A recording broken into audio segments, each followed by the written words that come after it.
Joko näit sen? Kenen? Tiedät kun näet.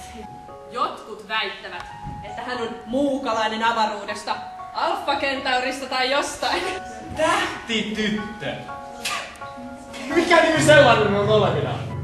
Ensin minä olin hyppyrutta, sitten hiekkakakku, sitten mulivili ja sitten vasta tähtityttö. Se on sepä. Tajutko kuinka paljon rahaa heität pois vuodessa? Oletko koskaan nähnyt pikkulapsen ilmettä, kun se löytää pennin jalkakäytävältä? Me vaan huikataan! Mitä kuuluu, kaverit? Me ollaan elektronit! Entäs te? Piinapenkki, koulun suosituin TV-ohjelma. Tulossa huippuvieras tähtityttö. Yes! Minä olen Hillary Kimball. Sekaannut kaikkien asioihin, vaikkei kukaan edes pyydä. Miksi sinä teet niin? Sinä et siis tosiaankaan välitä. En välitä!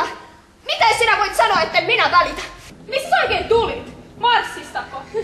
No niin, siinä oli kysymys. Missä sä painat takaisin sinne, mistä tulitkin? Sinä et näytä välittävän siitä, mitä kaikki ihmiset ajattelevat. Et näytä edes tietävän, mitä kaikki ajattelevat. Sinä... Tiedätkö sinä sitten? Vannon uskollisuutta Amerikan kilpikonnille ja Borneon hedelmälepakoille, linnunradan yhdelle uskomattomalle planeetalle ja vaadin oikeutta ja papusoppaa kaikille.